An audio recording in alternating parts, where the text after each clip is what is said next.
नमस्कार विद्यार्थी मित्रांनो, तुम्हा सगळ्यांचं आपल्या शाळेच्या YouTube चॅनलवरती खूप खूप स्वागत। आपण आज परिसर अभ्यास भाग 2 शिवछत्रपती या पाठ्यपुस्तकातील तिसऱ्या पाठाचा अभ्यास करणार आहोत। मागील व्हिडिओमध्ये आपण या पाठाला सुरुवात केलेली आहे शिवरायांचे बालपण। त्यामध्ये आपण बघितलं की फाल्गुन वद्य तृतीया शके 1551 म्हणजेच इंग्रजी वर्षाप्रमाणे 19 फेब्रुवारी 1630 रोजी शिवनेरी या किल्ल्यावरती जिजाऊंच्या पोटी शिवबांचा जन्म होतो। शिवबांचं बालपण हे शिवनेरीवरती छान मावळ्यांसोबत आणि जिजाऊंच्या उत्तम संस्काराखाली उत्तम शिकवणीखाली जात असतं। सुरुवातीची 6 वर्ष शिवरायांचं बालपण हे शिवनेरीवरच गेलं। इकडे काय होतं, शहाजी राजांनी निजामशहाच्या आईच्या साकडं घालण्यावरून त्यांच्या विनवणीवरून पुन्हा एकदा निजामशाही स्वीकारलेली आहे। शहाजी राजे निजामशाहीत परतले खरे, पण त्यांना स्वस्त काही लाभेना। अजूनही त्यांच्या मनामध्ये खूप मोठी अस्वस्थता होती, ते अजूनही स्थिर झालेले नव्हते। निजामशहाची चाकरी करूनही त्यांना कुठेही समाधान मात्र मिळत नव्हतं आणि याचं कारण होतं खुद्द निजामशाह। निजामशाह फार हलक्या कानाचा होता, धरसोड वृत्तीचा होता। निजामशाहीमध्ये कट कारस्थानांना अतिशय ऊत आलेला होता आणि या सगळ्या वातावरणाचा शहाजी राजांना फार कंटाळा आला होता। अशातच काय झालं, निजामशहाच्याच चिथावणीवरून सिंदखेडचे जहागीरदार जिजाऊंचे वडील शहाजी राजांचे सासरे कोण लखुजीराव जाधव यांची निजामशहाच्याच चिथावणीवरून निजामशहाच्या दरबारामध्ये भर दरबारात लखुजीराव जाधवांची हत्या करण्यात आली। या घटनेची शहाजी राजांना प्रचंड चीड आली आणि या घटनेची चीड येऊन शहाजी राजांनी पुन्हा एकदा निजामशाही सोडण्याचं ठरवलं।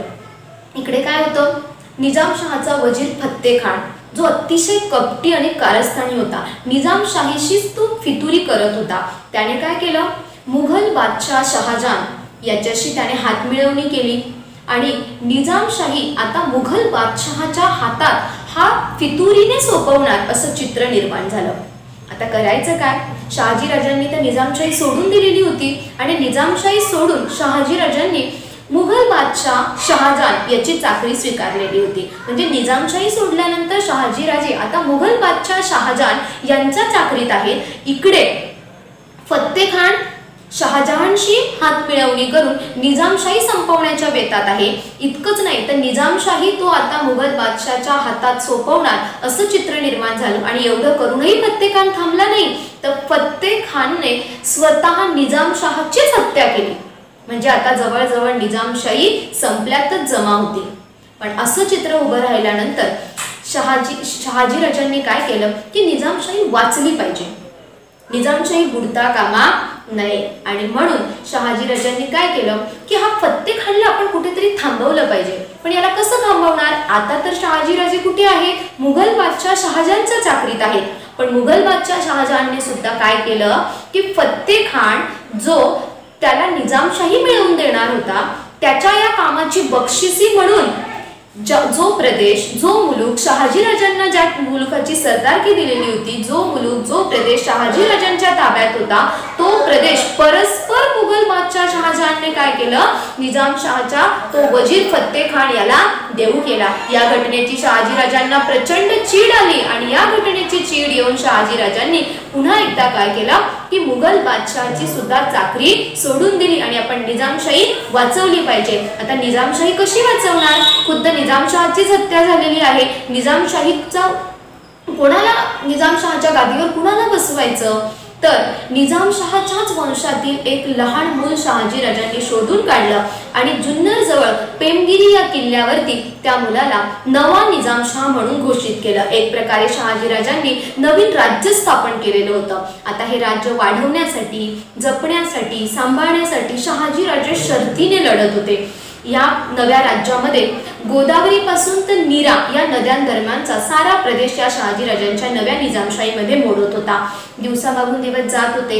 निजामशाही जपण्यासाठी, वाढवण्यासाठी शहाजी राजे प्राणांची बाजी लावून लढत होते। सुरुवातीच्या काळामध्ये आदिलशहाने शहाजी राजांना साथ दिली, निजामशाही वाचवण्यासाठी किंवा त्यांच्या कामामध्ये त्याने मदत केली। पण पुढे काय झालं, खुद्द मुघल बादशहाच शहाजी राजांच्या विरोधात उभा ठाकला। त्याने खूप मोठं सैन्य शहाजी राजांवर धाडलं आणि त्याने आदिलशहाला सुद्धा तंबी दिली. शेवटी आदिलशाह मुघल बादशहाला घाबरून त्याने शहाजीराजांच्या विरोधात जाऊन मुघल बादशहाशी मैत्रीचा तह केला. आता शहाजीराजे आदिलशाह आणि मुघल बादशाह अशा दोन बलाढ्य सैन्याशी लढत होते. पण किती दिवस लढणार? शेवटी काय झालं, शहाजीराजांची सुद्धा ताकद अपुरी पडू लागली, त्यांचं सैन्य अपुरं पडू लागलं. इच्छा असूनही ते निजामशाही फार काळ सांभाळू शकले नाही. शेवटी नाईलाजाने 1636 साली शहाजीराजांना मुघलांशी तह करावा लागला. आणि या तहामध्ये काय झालं, या तहामध्ये शहाजीराजांनी जो नवीन प्रदेश गोदावरी ते नीरा या नद्यांच्या दरम्यानचा जो संपूर्ण प्रदेश नव्या निजामशाहीमध्ये दाखल केलेला होता, तो सारा प्रदेश मुघल बादशहाला देऊ केला. मुघल बादशहाने काय केलं, हा जो प्रदेश होता हा प्रदेश मुघल बादशाह आणि आदिलशाह या दोघांनी वाटून घेतला. असं जरी झालं, शहाजीराजे खूप वेळ स्वतंत्र राज्य स्थापन करण्यासाठी लढले, पण त्यावेळची परिस्थिती त्यांच्यासाठी फारशी अनुकूल नव्हती. अत्यंत कठीण आणि प्रतिकूल असा तो काळ होता. त्यामुळे त्यांच्या या प्रयत्नात ते यशस्वी होऊ शकले नाही. पण जरी असं असलं तरी त्या काळी शहाजीराजांनी केलेला हा प्रयत्न, हा पराक्रम अनेक मराठ्यांचा आत्मविश्वास वाढवणारे ठरलं. पुढे जाऊन शिवाजी महाराजांना स्वतंत्र राज्य स्थापन करण्याच्या कामी शहाजीराजांच्या या प्रयत्नाने त्यांचा फार आत्मविश्वास वाढला. त्यांच्यासाठी हे अत्यंत प्रेरणादायी कार्य ठरलं. शहाजीराजांकडे पूर्वापार चालत आलेली, अगदी त्यांच्या पूर्वजांपासून चालत आलेली पुणे आणि सुपे या दोन ठिकाणची जी जहागिरी होती, हा जहागिरीचा प्रदेश हा आदिलशहाच्या ताब्यात गेलेला होता. म्हणजे जेव्हा त्यांनी परस्परांमध्ये मुलूक वाटून घेतला तेव्हा पुणे आणि सुपे या जहागिरीचा जो प्रदेश होता तो आदिलशहाच्या ताब्यात गेला होता. आदिलशहाने तो प्रदेश पुन्हा एकदा शहाजीराजांना देऊ केला आणि मग शहाजीराजे पुन्हा एकदा आदिलशहाच्या चाकरीत आले. बघा, शहाजीराजांचा जो प्रवास आहे, आदिलशहा सोडून निजामशाही सोडून पुन्हा एकदा मुघल बादशहाच्या सेवेमध्ये, मुघल बादशाह सोडून पुन्हा एकदा स्वतंत्र राज्य स्थापन करण्यासाठी नवा निजामशाह घोषित करणं आणि मग तह केल्यानंतर पुन्हा एकदा आदिलशहाच्या चाकरीत येणं. यावेळी आदिलशहाने काय केलं की शहाजीराजांना दूर कर्नाटकातल्या प्रदेश जिंकण्याच्या कामी त्यांची नेमणूक केली. म्हणजे पर्यायाने शहाजीराजे आता कर्नाटकात निघून गेलेले आहेत. शहाजीराजे कर्नाटकात गेल्यानंतर काही दिवस असेच गेले आणि मग शिवबा आणि जिजाऊ स्वतः काही दिवसांनी शहाजीराजांसोबत कर्नाटकात येऊन राहू लागले. अतिशय छान मजेत मग त्या ठिकाणी शहाजीराजे आणि शिवबा आपल्या वडिलांसोबत राहू लागले. दरम्यानच्या काळामध्ये काय झालं की दरम्यानच्या काळामध्ये शिवबा आपल्या वडिलांच्या पराक्रमाच्या कथा ऐकत होते, आपल्या वडिलांच्या कर्तबगारीच्या कथा ऐकत होते. नकळत का होईना पण ते वडिलांचं अनुकरण करत होते. जिजाऊ त्यांना उत्तम संस्कार देत होत्या. पुढे जाऊन शहाजीराजांनी कर्नाटकातील अनेक मोठमोठ्या राजांना जिंकलं. आदिलशाह त्यांच्यावर खूप खुश झाला आणि त्याने शहाजीराजांना बंगळूरची जहागिरी देऊ केली. आता बंगळूरची जहागिरी प्राप्त झाल्यानंतर पुन्हा एकदा शहाजीराजांकडे प्रचंड वैभव आलं. बंगळूरमध्ये छानपैकी राजे महाराजे रजवाडे जगतात त्या पद्धतीने त्यांच्याकडे सगळं वैभव आलं. त्यांना मान प्रतिष्ठा कितीतरी पटीने त्यांची मान प्रतिष्ठा वाढली.